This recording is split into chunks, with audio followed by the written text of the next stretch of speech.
आ जाओ भाई, MKD math class में स्वागत है बच्चों। नमस्कार बच्चों। तो आज हम फंक्शन के विषय में पढ़ेंगे। रिलेशन को हम लोगों ने पढ़ चुके हैं, डिफरेंट टाइप्स के रिलेशन पढ़े हमने, किस तरह से आपका रिलेशन बनता है वो चीज़ हमने पढ़ी। ठीक है, अब हम पढ़ने जा रहे हैं a special type of relation जिसे हम कहते हैं फंक्शन। फंक्शन क्या होता है? एक स्पेशल टाइप होता है किसका? रिलेशन का। ठीक है, रिलेशन में हमने ये भी पढ़ा था कि जितने भी फंक्शन होते हैं वो सारे के सारे रिलेशन होते हैं, बट सारे रिलेशन आपके फंक्शन नहीं होते। Every relation is not a function but every function is a relation. ठीक है, तो बहुत इंपॉर्टेंट चैप्टर है ये आपका।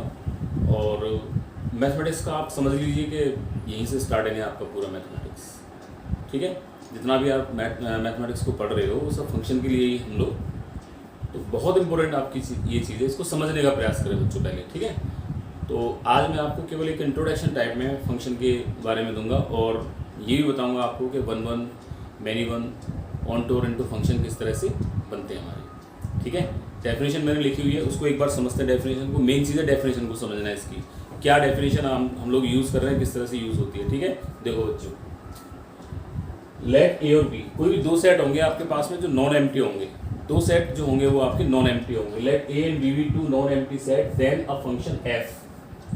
कोई फंक्शन आपका एफ, फंक्शन होता क्या है बच्चों? एक रूल की तरह वर्क करता है आपका। ठीक है, एक रूल लगेगा आपका, उस रूल के अकॉर्डिंग आपको वर्क करना पड़ेगा, बस वही फंक्शन हो गया। तो ए और B two non empty set, then a function f from set A to set B. Set A से सेट बी में, सेट ए सेट बी। ठीक है, सेट ए से सेट बी में एक रूल लगेगा आपका, is a rule, is a rule which associate करता है किसको? each element of set A to exactly one element of set B। Clear होगी इतनी बात? each element, देखो बच्चों छोटी छोटी चीज होती है लेकिन बहुत इंपॉर्टेंट चीजें होती हैं। यहाँ पे क्या है आपका? each element of set A, set A के हर एलिमेंट को exactly one element of set B में एसोसिएट करता है। एक ऐसा रूल होता है ये। ठीक है, अब रूल की आप कहोगे कि रूल क्या होता है भाई? जैसे y is equal to x, ये भी एक रूल है, ये भी एक रूल है। या फिर जैसे y is equal to x plus 3 आपका, ये भी एक रूल है बच्चों। ये अच्छा, ये ऊपर वाला रूल क्या बता रहा है? अगर आप इसमें 1 रखते हैं तो y की वैल्यू भी 1 आनी है, मतलब कि पेयर आपका ऐसे बनने वाला है। अगर आप 2 रखेंगे तो ये भी 2 आने वाला है, पेयर आपका ऐसे बनने वाला है। ये रूल क्या बता रहा है? अगर आप x की वैल्यू आपने 1 रखी तो y की वैल्यू आपको 4 मिली, ऐसे करके पेयर बनाएगा। ये 1 को 4 में कन्वर्ट कर रहा है, 1 की बेस को 4 दिखा रहा है। तो ये सब क्या होते हैं? रूल होते हैं आपके। ठीक है, तो फंक्शन आप जान पा रहे होंगे फंक्शन क्या होता है आपका? सेट ए से सेट बी में एक करस्पोंडेंस होती है। अब आप कहोगे करस्पोंडेंस क्या है? कुछ नहीं यार, रूल है बस। रूल को एक नाम दे दिया, करस्पोंडेंस। अभी दोबारा सुनिए, फंक्शन क्या होता है? सेट ए से सेट बी में एक रूल होता है, यह एक करस्पोंडेंस होता है। ठीक है, या फिर एक मेथड होता है, या फिर इसी को मैपिंग कहते हैं। डिफरेंट बुक्स में डिफरेंट डेफिनेशन दी हुई है। किसी ने मैपिंग यूज़ किया हुआ है, किसी ने करस्पोंडेंस यूज़ किया हुआ है, किसी ने रूल यूज़ किया हुआ है, किसी ने मेथड यूज़ किया हुआ है। तो कंफ्यूज होने की आपको बिल्कुल आवश्यकता नहीं है, डेफिनेशन वही रहती है आपकी। ठीक है, रूल लिखो उसको, चाहे मैपिंग लिखो उसको, चाहे मेथड लिखो उसको, चाहे करस्पोंडेंस लिखो उसको, ये सारी की सारी चीज़ें आपकी होती हैं। अब मेन चीज़ पे आते हैं, फंक्शन हमारा। आपने ये सीख लिया कि डेफिनेशन में क्या होता है फंक्शन की में। ठीक है, एक सेट एक सेट ए होगा, एक सेट आपका बी होगा। सेट ए से सेट बी में, सेट ए से सेट बी में जो एलिमेंट होंगे आपके, उन एलिमेंट में एक रूल, मतलब सेट ए से सेट बी में एक रूल लगने वाला है आपका। और वो रूल कैसा होगा? वो रूल ऐसा होगा कि डोमेन के हर एलिमेंट को वो कनेक्ट करेगा को डोमेन के एलिमेंट से, एग्जैक्टली वन एलिमेंट से, यूनिक इमेज जिसे आप कहते हैं। ठीक है, एक रिलेशन एक आपका फंक्शन कब बनता है? एक रिलेशन आपका एक फंक्शन जब बनता है जब every element of domain having the image, domain के सारे एलिमेंट्स की इमेज आपकी मौजूद होती हैं इसमें, कोडोमेन में, तब वही रिलेशन आपका क्या बन जाता है? फंक्शन। और इमेज भी कैसी बच्चों? Unique image. ठीक है, बात समझ में आ रही है? यूनिक इमेज देखो, वैसे तो 11th में आप लोग बच्चों पढ़ चुके हो। तो यूनिक इमेज का मतलब क्या होता है? देखिए यार, यूनिक इमेज का मतलब मान लो ए बी सी, और मान लो यहाँ पे आपका पी क्यू आर है, ए की इमेज, बी की इमेज, सी की इमेज बन रही है आपकी। यूनिक इमेज है भाई, ए की पी बन रही है, बी की क्यू बन रही है, सी की आर बन रही है। ठीक है। अगर सॉरी मैं इसको इस तरह से बताऊं आपको, मान लो ए बी सी है, यहाँ पे पी क्यू और आर है, ए की इमेज पी बन गई, बी की इमेज भी पी बन गई और सी की इमेज क्यू बन गई, ये भी यूनिक इमेज है। ए की पी, ए की इमेज तो बनी भाई, यूनिक इमेज का मतलब क्या, एक एलिमेंट की एक इमेज बनी। अब आप ये कंफ्यूज मत हो ना, नहीं सर यहाँ पे दो एलिमेंट की एक इमेज बन रही है, अरे बन तो एक ही रही है भाई, कोडोमेन में तो एक ही इमेज बन रही है इसकी। ए की कितनी इमेज है, एक है पी, बी की कितनी इमेज है, एक है पी, बस समझ आ गई। This is unique, unique image है बच्चों ये। हाँ, जो आप सोच रहे हैं उसको ऐसे करके देखिए जरा, मान लो ये ए है आपका, ये बी है, ये आपका सी है, ये पी है, ये क्यू है, ये आर है। मान लो ए की इमेज पी है और ए की इमेज क्यू आ गई, बी की इमेज आर आ गई आपकी। यहां पे क्या हुआ, ए की बच्चों दो इमेजेस बन गई, देखो ए की एक इमेज पी है और ए की एक इमेज क्यू है। तो ये आपका रिलेशन हो सकता है बट फंक्शन आपका नहीं हो सकता है, ठीक है। ये आपका रिलेशन बन सकता है लेकिन फंक्शन आपका नहीं बन सकता है, ठीक है बच्चों। तो ये तो कुछ अभी प्रीवियस ही आपका चल रहा है, केवल मैं फंक्शन को समझाने का प्रयास कर रहा हूँ, फंक्शन को एक बार समझ जाइए। तो आपने देखा फंक्शन क्या क्या होता है आपका, या तो कोई रूल हो या मैपिंग हो या मेथड हो या करस्पॉन्डेंस हो, बात एक ही होती है वो बस। तो डिनोटेड बाय, डिनोट कैसे करते हैं बच्चों, उसको देखो। डिनोट का मतलब होता है this is f such that A tends to B, ऐसे करके इसको डिनोट किया जाता है। अब इसको जब आप इसे इस तरह से डिनोट कर रहे हैं बच्चों, बहुत इंपॉर्टेंट चीज है देखो फंक्शन में ये, ठीक है। तो ध्यान से थोड़ा समझिए इसको कि ये होता क्या है आपके पास। तो यहाँ पे ए टेंड्स टू बी, मैंने बताया सेट ए से सेट बी में, सेट ए से सेट बी में, ए सेट ए के एलिमेंट है, बी सेट बी के एलिमेंट है। इसको हम क्या कहते हैं, इसको हम कहते हैं डोमेन ऑफ फंक्शन। इसको हम क्या कहते हैं, इसको हम कहते हैं कोडोमेन। पूरा का पूरा सेट ए और पूरा का पूरा सेट बी, ठीक है बच्चों, पूरा का पूरा सेट ए और पूरा का पूरा सेट बी, पूरा का पूरा सेट बी कोडोमेन कहलाता है, पूरा का पूरा सेट ए डोमेन कहलाता है। तो डोमेन और कोडोमेन दो चीजें यहाँ पे आपको दी होती हैं। फंक्शन का जब भी सवाल आपसे करवाएगा वो, ये इन्वर्स निकलवाएगा, तो वो ये आपको लिख करके जरूर देगा। अगर नहीं लिखा हुआ है तो ये वेल नोन होता है कि वो रियल टू रियल डिफाइंड होता है फंक्शन, ठीक है, real to real R to R defined होता है। ए की जगह पे कुछ भी दे सकता है, बी की जगह पे आपसे कुछ भी दे सकता है। ये तो देखो डोमेन की बात हुई, ये कोडोमेन की बात हुई। डोमेन को आप अच्छी तरह से जानते हैं, 11th में आपने पढ़ा हुआ है। डोमेन का मतलब क्या होता है, जहां पे फंक्शन आपका डिफाइंड होता है वो सारी की सारी वैल्यूज डोमेन में आती है, ठीक है। कोडोमेन क्या होता है, जहां आपकी इमेज का सेट बनने वाला होता है, समझना, जहां आपका इमेज का सेट बनने वाला होता है वो आपका कोडोमेन होता है। क्लियर होगी बात इतनी, ये समझ जाइए। अब जो इमेज का सेट बनेगा वो क्या कहलाएगा, जो इमेज का सेट बनता है बच्चों उसे कहते हैं रेंज ऑफ फंक्शन, ठीक है। तो रेंज क्या होती है आपकी, रेंज क्या होती है, सेट ऑफ इमेजेस ऑफ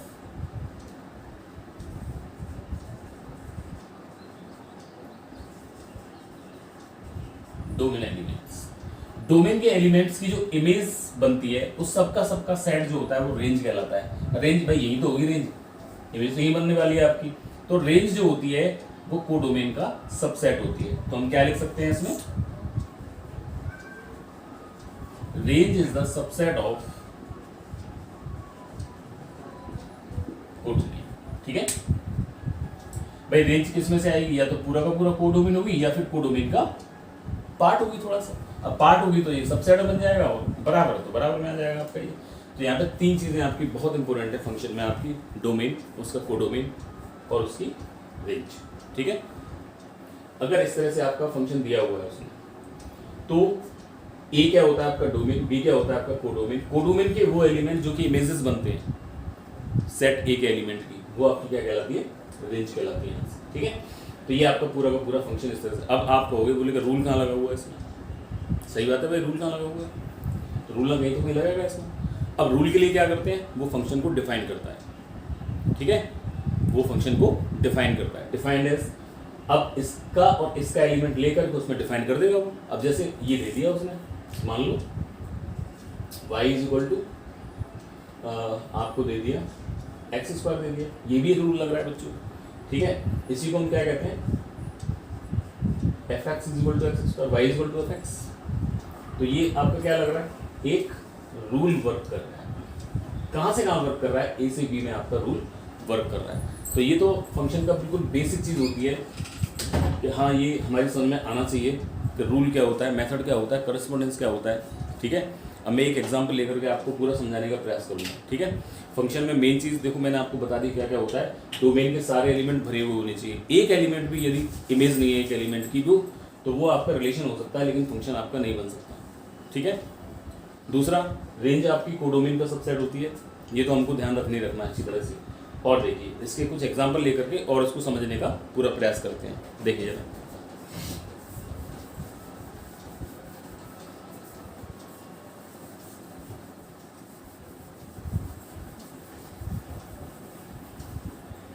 देखिए मान लो एक एग्जाम्पल लेते हैं। f such that n tends to n and defined as fx is equal to x square। एक फंक्शन आपको ऐसे करके डिफाइन दिया हुआ है बच्चों, ऐसे करके एक फंक्शन आपको देखो, ये तो वेल नोन होता है y is equal to function of x, इस तरह से आपका बनता है। तो यहाँ पे आप क्या देख रहे हैं, f such that n tends to n fx is equal to x square, ये एक फंक्शन है आपका। ठीक है, किस तरह से फंक्शन है मैं आपको यहाँ बताता हूँ। मान लो this is y is equal to f x, ऐसे लिख सकते हैं, इसको कोई प्रॉब्लम नहीं है। तो एक देखो है तो भाई रिलेशन ही है तो एक रिलेशन ही, इसने क्या क्या दे रखा है, y और x में एक रिलेशन आपको दिया हुआ है। इसी रिलेशन को आपको फंक्शन देखना, फंक्शन है कि नहीं। अब फंक्शन होने के लिए क्या होना चाहिए, डोमेन का हर एलिमेंट भरा हुआ होना चाहिए, मतलब डोमेन के हर एलिमेंट की इमेज मौजूद होनी चाहिए। वो कैसे करके देखिए जरा, y is equal to f x is equal to x square आपको दिया हुआ है। मान लो x इज इक्वल टू आपने 1 रखा, अब मैं मान लो कैसे कह रहा हूँ मैं आपसे, 0 क्यों नहीं रख रहा है इसमें, क्योंकि आपको क्या दिया हुआ है, यहाँ पे क्या रखना है आपको, डोमेन दिया हुआ है आपको नेचुरल नंबर। डोमेन आपको नेचुरल नंबर ही लेना है, कोडोमेन भी नेचुरल नंबर ही लेना है, इसके अलावा कुछ नहीं लेना आपको। आप ये कहो बोले नहीं साहब n इज इक्वल टू 1/2 रख लूँ, नहीं रख सकता मैं इसमें 1/2। क्यों, क्योंकि उसने कंडीशन ये क्या है, मेरी फंक्शन कहाँ से कहाँ तक है आपका, नेचुरल से नेचुरल पर है। ठीक है, इसको थोड़ा ध्यान से देखना इन चीज़ों को। जब भी फंक्शन का सवाल कर रहे हो तो इस चीज़ को जरूर देखोगे आपके पास है क्या, आप वर्क कहाँ कर सकते हो, डोमेन क्या है आपके पास में, वो देखिए आप। और डोमेन के बाद में क्या निकल करके आने वाला है उस चीज़ को देखिए। ये चीज़ें बहुत जरूरी होती है देखो, यहीं पे फंक्शन आपका डिफाइंड और अनडिफाइंड होता है। ठीक है, तो यहाँ पे देखो नेचुरल नंबर दिया हुआ है तो मैं नेचुरल नंबर ही रख सकता हूँ इसमें। x इक्वल टू 1 रखा बच्चों मैंने, तो बताइए f1 कितना निकला, f1 का मतलब दिस वन, या y भी कह सकते हैं आप इसे। f1 कितना निकला 1। मान लो बच्चों x इक्वल टू 2 रखा आपने, तो f2 कितना निकला आपका 4। मान लो x इक्वल टू आपने 3 रखा, तो f3 कितना निकला बच्चों आपका 9। ऐसे सारे एलिमेंट्स आएंगे, नहीं आएंगे, बहुत सारे एलिमेंट्स आएंगे आपके इसके। तो ये बहुत सारे एलिमेंट्स आपके बनने वाले हैं यहाँ पे। अब देखो मैं कैसे करके दिखाता हूँ इसको।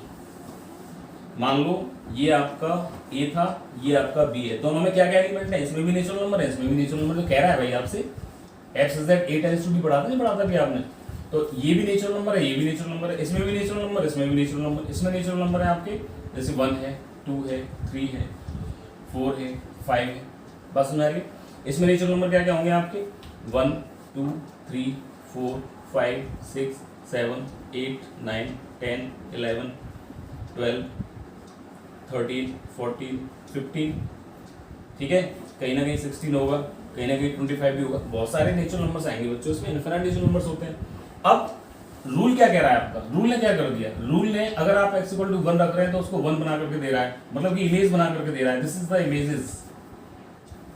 1 की इमेज क्या निकली बच्चों 1, 2 की इमेज क्या निकली बच्चों 4, 3 की इमेज क्या निकली बच्चों 9, 4 की इमेज क्या निकली बच्चों 16, 5 की इमेज क्या निकली 25। क्या 6 रखूंगा तो 6 की नहीं मिलेगी इसमें इमेज, क्या 7 रखूंगा 7 की नहीं मिलेगी, क्या 1000 रखूंगा तो 1000 की नहीं मिलेगी, मिलेगी इमेज, सारी की सारी इमेजेस आपको मिल जाएगी। मतलब इसका कोई भी एक ऐसा एलिमेंट नहीं है जिस पर भी उसकी वैल्यू नहीं आ रही हो, इसमें कोई भी एक ऐसा एलिमेंट नहीं है जिस पर भी उसकी वैल्यू नहीं आ रही हो। मतलब क्या हुआ, मतलब ये हुआ कि ये फंक्शन आपका बन गया। दूसरी बात क्या है, जो रूल लग रहा है उस रूल को हम f नाम दे दिए यहाँ पर। रूल कौन सा लग रहा है बच्चों, f x is equal to x square. ठीक है, तो f such that n tends to n f x is equal to x square, ये इस तरह से आपका पूरा का पूरा फंक्शन बनने वाला है। डोमेन का कोई भी एलिमेंट आपका खाली नहीं रहेगा। मेन चीज़ मैं क्यों बता रहा हूँ आपको इन सवालों को कि आप इस चीज़ को समझ सको। मान लो एक और एग्जांपल देखिए, x is that z tends to z और fx is equal to x square. ये देखो अभी देखो फंक्शन रूल वही लग रहा है लेकिन क्या चेंज कर दिया इसने, n टेंस टू n ना क्या करके z टेंस टू z कर दिया, इंटीजर टू इंटीजर कर दिया। अब आपके पास में क्या आ गया, जीरो भी आ गया, माइनस वाले एलिमेंट्स भी आ गए, सारे एलिमेंट्स आ गए। तो आपने रूल लगाया, this is fx is equal to x square. मान लो x इज इक्वल टू आपने इसमें चलो यहाँ रख कर दिखाता हूँ, मान लो x इज इक्वल टू आपने इसमें 0 रखा, तो बताओ बच्चों f0 कितना मिला, 0। x इज इक्वल टू आपने -1 रखा, तो बताओ f -1 कितना मिला, 1 मिला। x इज इक्वल टू यहाँ -2 रखा, तो f -2 कितना मिला बच्चों, यहाँ से 4 मिला आपको। ऐसे ही x इज इक्वल टू यहाँ 1 रखा, तो f1 कितना मिला, 1 मिला। x इज इक्वल टू 2 रखा, तो f2 इज इक्वल टू कितना मिला, 4 मिला। और x इज इक्वल टू 3 मिला, तो f3 इज इक्वल टू कितना मिला, 9 मिला। ये सारी की सारी मैंने तो थोड़ी बहुत वैल्यूज रखी हैं, ऊपर आप कितना भी चले जाओ, नीचे आप कितना भी चले जाओ, जाते चले जाओ, कोई समस्या नहीं है। z tends to z mapping हो रही है, इसका मतलब क्या है, इसका मतलब ये है कि मेरे पास में यहाँ भी z है और यहाँ भी z है, ये भी मेरा z है और ये भी मेरा z है। इस पर जो रूल लगा हुआ है वो आपका f है। किस तरह से, यहाँ पे मेरे पास में 1 0 है, -1 है, -2 है, -3 भी आएगा और भी ऊपर, यहाँ पे 1 है, यहाँ पे 2 है, यहाँ पे 3 है, बहुत सारे एलिमेंट्स आएंगे, नीचे भी बहुत सारे एलिमेंट्स आएंगे। क्या इसका कोई भी एक एलिमेंट आप रखें और आपकी वैल्यू निकल करके नहीं है, कैसा हो सकता है, नहीं हो सकता। इसके सारे के सारे एलिमेंट्स डिफाइंड हो, मतलब सारे के सारे एलिमेंट्स की इमेज बनने वाली है। इसमें क्या है बच्चों, इसमें भी वही चीज़ है, दिस इज 0 1 2 -1 -2 -3 -4 -5, दिस इज 1 2 3 4, बहुत सारे एलिमेंट्स आएंगे इसमें, ठीक है। इसमें कहीं ना कहीं आपका देखो 9 भी आने वाला है, आएगा, बहुत सारे एलिमेंट्स बनने वाले हैं। अब आपने क्या देखा, जब आपने 0 रखा तो बच्चों 0 की इमेज 0 बन गई, -1 की इमेज क्या बनी, 1 बनी, 1 की इमेज क्या बनी, 1 बनी, 2 की इमेज क्या बनी, 4 बनी, -2 की इमेज क्या बनी, ये भी 4 बनी, 3 की इमेज क्या बनी, 9 बनी। अगर यहाँ -3 होता तो -3 की इमेज भी क्या होती, 9 बनने वाली, ठीक है। फंक्शन है, क्यों, हर एलिमेंट डोमेन का आपका डिफाइंड है, हर एलिमेंट की इमेजेस आपकी मौजूद है, ठीक है बच्चों। यहाँ भी सारी इमेजेस आपको मिलने वाली हैं। अब देखो यहाँ पे क्या मैंने आपको बताया था, एक तो डोमेन बताया था, एक कोडोमेन बताया था और एक आपको रेंज बताई थी यहाँ पे। तो डोमेन क्या हो गया इसका बच्चों, डोमेन तो जो उसने यहाँ दिया होगा वही होगा, डोमेन हो गया इसका z, ठीक है। अच्छा कोडोमेन क्या हो गया बच्चों, कोडोमेन भी हो गया इसका z, जो ये दिया है भाई, ये डोमेन, ये कोडोमेन। अच्छा रेंज क्या हुई इसकी, रेंज क्या हुई इसकी, ये रेंज जो एलिमेंट इमेजेस बन रहे हैं कोडोमेन के, वो एलिमेंट जो इमेजेस बने हैं आपके, वही आपकी क्या हुई, रेंज हो गई। तो रेंज बच्चों इसकी क्या है, देखो 0 से शुरुआत हो रही है इसकी, 0 1 2 3 4 5 इस तरह से जा रही है ना यारी पूरी, तो ये इसकी रेंज हो जाएगी। मतलब अभी जैसे थोड़ा सा मैं आपको बताऊं, तो जैसे 0 बन रहा है आपका, 1 बन रहा है आपका, 4 बन रहा है आपका, 9 बन रहा है आपका, इस तरह से ये इसकी क्या हो जाएगी, रेंज। तो रेंज ऑलवेज क्या होगा, कोडोमेन का सबसेट होगा या फिर कोडोमेन के बराबर होगी। बात समझ में आ गई। तो ये पूरा का पूरा फंक्शन मैंने इस तरह से आपको बताया। अब जैसे और भी देखो, एक दो एग्जांपल और मैं बताता हूँ आपको फंक्शन की, तो ये समझ में आ रहा है ना, ये क्या चीज़ है। अच्छा इसमें भी देखो, ये सब इमेजेस बन रही हैं आपकी, -2 की इमेज, -3 की इमेज, -1 की इमेज, ये सब इमेजेस बन रही हैं। यूनिक इमेज है बच्चों, ध्यान रखना, ठीक है। यूनिक इमेजेस आपकी बनने वाली हैं। तो ये आपकी इमेजेस बनी यहाँ पे, ये सारे के सारे कोडोमेन के, सॉरी डोमेन के एलिमेंट्स हो गए आपके, ठीक है। अब जैसे एक एग्जांपल और लिया आपने, एग्जांपल मान लो x is that i tends to i, मान लो मैंने इसलिए लिखा, z लिखी है, i लिखी है, बात एक ही होती है, ये भी इंटीजर है। और fx is equal to mod of x, ये डिफाइन किया बच्चों मैंने, ठीक है। अब मोड ऑफ x का मतलब आप जानते हो कि ऑलवेज पॉजिटिव निकलने वाला है इसमें से। अगर आप इसमें x इज इक्वल टू 1 रखेंगे बच्चों, तो बताइए fx या f1 कितना आने वाला है, 1 आने वाला है। -1 रखेंगे तो कितना आएगा, तो भी 1 आएगा, अरे पॉजिटिव निकलेगा भाई, -1 mod of -1 is equal to 1 के बराबर होता है। x इज इक्वल टू अगर आपने 0 रखा तो f0 बराबर 0 आएगा। अगर आप x इक्वल टू यहाँ पे मान लो 1 रख लिया आपने, मान लो 2 रखते हैं तो f2 बराबर कितना है, 2 आया। x इक्वल टू -2 रखते हैं तो f -2 बराबर कितना है, ये भी 2 के बराबर है, आया कि नहीं आया। अगर आप इसकी मैपिंग करेंगे, इसको मैपिंग कहते हैं बच्चों को, है कि आपके पास यहाँ भी i है और यहाँ भी i है, एक रूल लगा हुआ है, वो रूल आपका ये है, आपका यहाँ लगा हुआ है रूल आपका वो। अब यहाँ पे आपने डिफरेंट एलिमेंट्स रख रहे हो, 0 रख रहे हो, -1 रख रहे हो, +1 रख रहे हो, -2 रख रहे हो, +2 रख रहे हो, और -3 रख रहे हो, +3 रख रहे हो, आपको क्या मिलने वाला है, यहाँ भी इंटीजर है, सारे के सारे इंटीजर मौजूद है यहाँ पे आपके। दैट मीन्स 0, -1, -2, -3, -4, -5 इज 1 2 3 4 5 आ रहा है नहीं आ रहा। -3 की इमेज क्या बनेगी, -3 जब आप इसमें -3 पुट करेंगे दैट मीन्स -3 +3 निकाल करके देगा वो आपको। जैसे f -3 आपने इसमें पुट किया तो क्या दिया उसने, +3 दिया आपको, तो -3 की इमेज क्या बनी, 3। अच्छा 3 की इमेज क्या बनेगी, ये भी यही बनने वाली है। -2 की इमेज क्या बनेगी बच्चों, 2 बनेगी, और +2 की इमेज भी क्या बनेगी, 2 बनेगी, ठीक है। अब यहाँ से -1 की इमेज क्या बनी, -1 की इमेज आपकी 1 बनी, और +1 की इमेज भी क्या बनी, +1 की इमेज भी आपकी 1 बनी, 0 की इमेज आपकी क्या बनी, 0। आगे बात समझ में आई। तो इसमें ये जो एलिमेंट है नेगेटिव वाले, ये कभी भी आपके रेंज में नहीं आएंगे। इसकी रेंज कितनी हो गई बच्चों, रेंज हो गई 0 से लेकर के आप इनफाइनाइट तक चले जाइए, कोई प्रॉब्लम नहीं है, ठीक है। तो इसकी जो रेंज निकल करके आई 0 से लेकर के इनफाइनाइट रेंज निकल करके आ गई। या फिर मैं इसको ऐसे मत लिखूं, इसको ऐसे लिख लूँ, पॉजिटिव इंटीजर लिख लूँ, तो मैं इसको ऐसे लिख दूँ, range is equal to i plus included 0, ऐसे करके भी आप लिख सकते हैं इसको, ठीक है। अब देखो यहीं पे r टेंस टू r दे दे आपको, n टेंस टू n दे दे आपको, तो ये इस तरह से आपका वर्क करता है। आगे बस में बच्चों देखिए, एक सवाल और देखिए जल्दी जल्दी मैं बता दे रहा हूँ आपको, फंक्शन आप क्लियर कर लीजिए, फिर मैं और चीज़ें भी मैं आपको बताऊँगा इसमें। एक और देखिए जरा, सवाल देख लेते हैं एक। मान लो f such that r tends to r कोई फंक्शन आपको दिया हुआ है, और फंक्शन है आपका fx इज इक्वल टू क्या है बच्चों, जानते हो इसको, ब्रैकेट को, this is GIF, greatest integer function, ठीक है। वेरी सिंपल, रियल नंबर दिया हुआ है, ये भी रियल, डोमेन भी आपका, डोमेन भी रियल है, कोडोमेन भी रियल है, fx इज इक्वल टू कितना है, ये आप अच्छी तरह से जानते हैं कि इसमें कोई भी आप पार्ट रखिए, जैसे आपने 1 रखा तो कितना आएगा बच्चों, 1 आएगा, आपने यदि 1.1 रखा तो कितना आएगा, तो भी 1 आएगा, आपने 1.9 रखा तो भी कितना आएगा, 1 आएगा, ठीक है भाई, सिंपल सी बात है। इसको हम लेफ्ट फंक्शन के नाम से भी जानते हैं अपने उसके लिए, वैसे किसी किताब में नहीं है ये, दिस यहाँ पे आ रहा है, यहाँ पे मान लो आपका 0 ये 1 है, ये 2 है, ये 3 है, और ये आपका 4 है। मान लो अगर आप यहाँ कोई पॉइंट रखते हैं तो लेफ्ट की तरफ पहला इंटीजर देखता है ये आया, दिस इज -1 -2 -3 -4। अगर आप यहाँ कोई पॉइंट देखते हैं लेफ्ट की तरफ देखेगा पहला इंटीजर कितना आ रहा है, -1 आ रहा है, तो इसके बीच का कोई भी नंबर ले लो। यहाँ अगर पॉइंट देखते हैं तो पहला इंटीजर देखेगा लेफ्ट की तरफ, ये आया आपका। तो यहाँ पे रियल नंबर्स, आप बहुत सारे रियल नंबर्स को रख सकते हो, ठीक है। अब मैं इसका ग्राफ बना करके दिखा रहा हूँ आपको। मान लो आपने यहाँ पे इंटीजर्स, सॉरी रियल नंबर्स रखे, ये भी रियल नंबर है आपका, ये भी रियल नंबर है, एक रूल लगा हुआ है f, और रूल कौन सा है आपका, ये लगा हुआ है। मान लो आपने यहाँ पे 0 रखा, ठीक है, आपने यहाँ पे 0.2 रखा, 0.3 रखा, मान लो आपने यहाँ पे 1 रख दिया, 1.2 रखा, 1.3 रखा, मान लो यहाँ पे आपने 2 रख दिया, ठीक है। और भी बहुत सारे नंबर्स को आप रख सकते हो यहाँ पे, और यहाँ पे क्या है, ये भी रियल नंबर्स है, ये भी सारे के सारे रियल नंबर्स हैं आपके।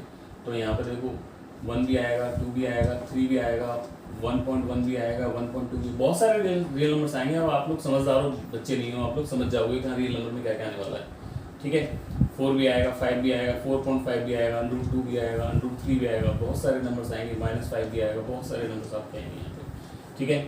लेकिन अब ये क्या कह रहा है, अगर आप 0 रखोगे तो बच्चों क्या मिलने वाला है आपको, 0 मिलने वाला है।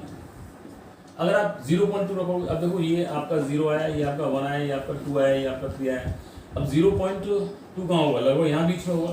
क्या कह रहा है, लेफ्ट लॉट टू पहला इंटीजर 0, तो इसकी इमेज कितनी हुई 0, इसकी इमेज कितनी हुई 0, 1 की इमेज कितनी होगी बच्चों 1 के बराबर, 1.2 की इमेज 1.2 लगभग कहाँ आ जाएगा, यहाँ लगभग यहाँ पे होगा, लौटिए पीछे 1 के बराबर ही आया, तो 1.2 की इमेज ये हो गई, 1.3 की इमेज आपकी ये हो गई, 2 की इमेज सीधी सीधी 2 बन जाएगी आपकी।